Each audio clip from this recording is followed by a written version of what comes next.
सुंदर मनामध्ये भरली।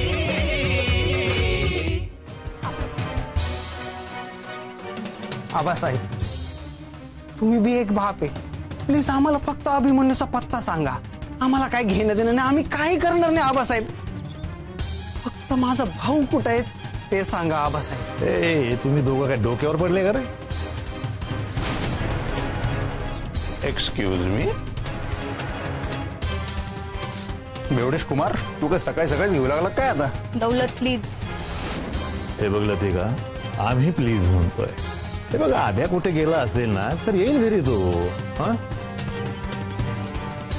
पण गायब झाला असेल ना तर त्याच्याशी दौलतरावांचा काही एक संबंध नाहीये। आओ पण आबा, लते प्लीज तू भी जा ना। पण यावेळी अभ्याच्या केसाला धक्का जर लागला ना तर काय? तर यावेळी आम्ही गप्प बसणार नाही। मग काय करणार तू? पोलिसात जाणार, कोर्टात जाणार, काय करणार? काय करायचं ते कर, तुला नसतो भीत आम्ही। नाही आबा, आपण ना, तुम्ही ना आत्ताच्या आत्ता हिच्यावर आबरू नुकसानीचा दावा ठोकून द्या।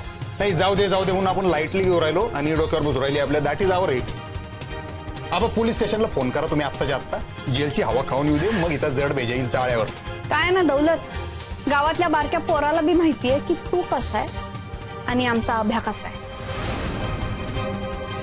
अरे असं आहे का? मग जाय ना गावाला जाऊन विचार, जाय म्हणा आमचा आब्या कुठे, जा विचार। तू इथं काय राहिली, तू जा ना, चल निघ, गेट आउट, चल। ए दौलत, आम्ही काही तर राहायला नाही आलोय।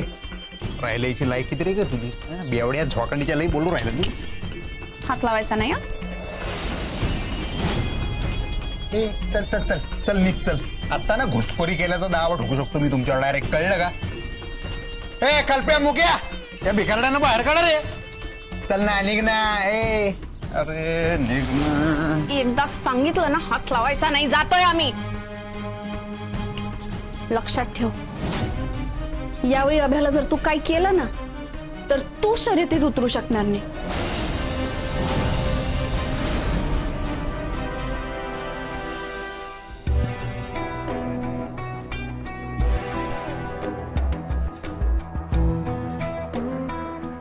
काय लती जायले त्यांना आणायला, येईन घेऊन। सापडला का? सापडलं का? म्हणजे हे मी म्हणत होती की तो गायब झालाय म्हणून। गायब झाले? हा, असं काहीतरी बडबडत होती ती। अहो कुठं गायब होणार आहेत ते? लती गेली, लती घेऊन येते त्यांना, तुम्ही नका काळजी करू। दौलतनं पुण्यांदा काही केलं नसल ना? काय आता शर्यत पुढे गेली, तोवर आपल्या लेकराचा पाय पण पूर्ण ठीक होईल म्हणून मग दौलतनं काही वेडं वाकडं काही। यपा आशूची आई, तुम्ही नका ना जीवाला त्रास करून घेऊ, जरा शांत व्हा। हे काही नाही, आज माझं लेकरू मला या घरात पाहिजे, आणि आज म्हणजे आजच, नाही तर लती आणि आशूची काही खैर नाही। बरं पहा तुम्ही।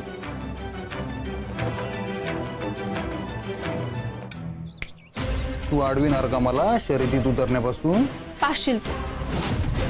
ए पोरी, बस झालं, मर्यादेत राहा। आबासाहेब, मी मर्यादेतच आहे, फक्त लक्षात ठेवा जर अभ्याला काही झालं ना तर दौलत शर्यतीत उतरू शकणार नाही। काय करणार तू? धमकी देऊ राहिली तू? आरशात तोंड बघेल का स्वतःच कधी? सामान्यानी फालतू माणसं आहे तुम्ही, काय करणार तू? बोल ना, मारेकरी घालणार माझ्यावर, हातपाय तोडणार माझे, कापून टाकणार मला, तोडणार फोडणार, काय करणार, काय सांग ना मला तू। हे सगळं ना दौलत तुला करावं लागतं,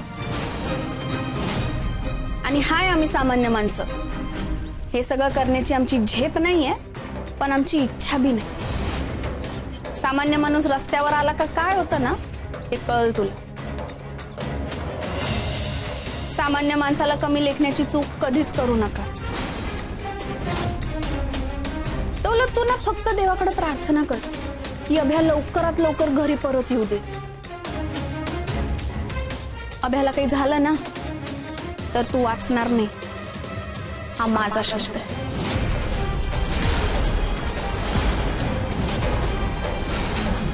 आणि माझा शब्द मी पाळते।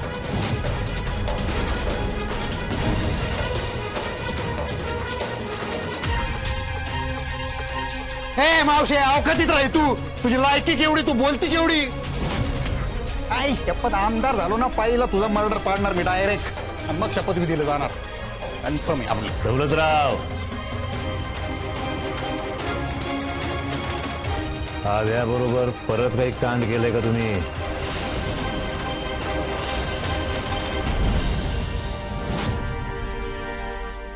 कुठं शोधावं या पोराला आता? काहीच कळना दादा.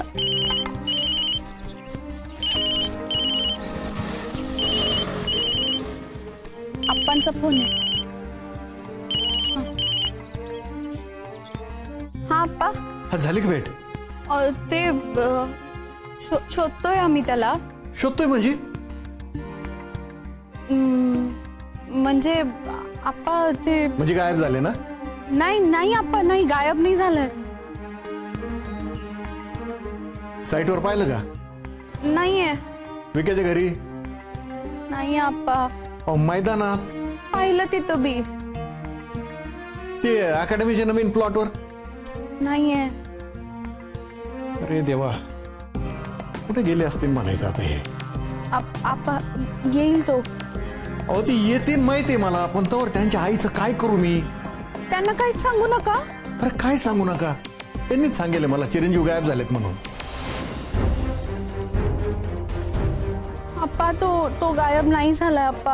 अहो तेच ते बघा ना काय झालं, कायला साथ दिली असं त्यांना. आमचे दिवटे अजिबात विश्वास ठेवायच्या लायकीचे नाही आहेत. आता त्यांच्या आईच्या नजरेसमोर तुम्ही दोघं बी अपराधी झाले ना. कायला नसते उद्योग करून ठेवतो तुम्ही देवजाने. आप्पा एक काम करा, आता मीच बाहेर पडतून जिथं दिसतील तिथून गाचंडी धरून घरी घेऊन येतो त्यांना. या तुम्ही घरी. हा आप्पा. काय म्हणले? घरी कळलं सगळं. लतिका, सगळं आपल्यावर येणार आहात. आम्ही कुठे रे तू? घरी परत ये आता.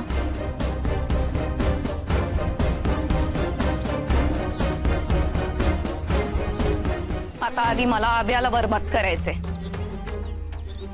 मिने, अगं तुला काय अक्कल बिक्कल आहे का नाही? इथं भाऊजी गायब झालेत आणि तुझं काय चाललंय भलतच? आब्यानं मला लई हर्ट केलंय. आता त्याची मी अशी दुर्दशा करणार ना की काळ कुत्र बी त्याला विचारणार नाही. आता दौलतला हाताशी धरणार आहे मी. दौलत? हा मिने, तो दौलत लई डेंजर आहे. तू करायला जायची एक आणि होईल काहीतरी भलतच. हे नाही होत. आणि तसं बी तो डेंजर असेल तुमच्यासाठी, नाशिकसाठी तो चपली खालची धूळ आहे. हा पण डोकं नाही ना त्याला. माझ्या संगतीत राहून राहून त्याचं बी डोकं चालायला लागलंय. पाहिलं ना आता झालं ना तुझं दीर गायब.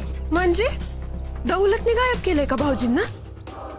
काय माहिती, विचारेन मी त्याला. मिने, तुझं काय डोकं बिकं फिरलंय का ग? तुझं तर प्रेम होतं ना भाऊजींवरती. प्रेम आणि द्वेष एकाच नाण्याच्या दोन बाजू असतात. अभिनव मला लई हर्ट केलंय. त्यानं माझं प्रेम नाही ना स्वीकारलं, त्याला आता माझ्याकडनं द्वेषच मिळत. मिने, असं का वागू राहिली ग तू? तो दौलत उलट्या खोपडीचा आहे.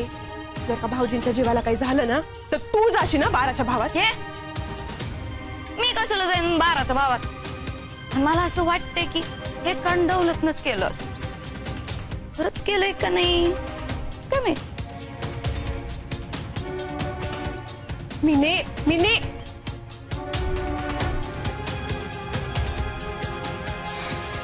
आईला काय सांगावं आता? तेच कळना दादा. लतिका, आबाईचं काय बरं वाईट झालं तर? आब्याला काही झालं नाही. ठीक आहे आब्या. तुला काय माहिती? माझं मन सांगतंय मला, आणि माझं मन कधीच खोटं बोलत नाही. मला वाटतंय अभ्या एकदम सेफ आहे. काही झालं नाहीये त्याला. एकदम ठीक आहे तो. तसंच असावं. पायच दादा, अभ्या स्वतःच्या पायानं चालत येणार घरी.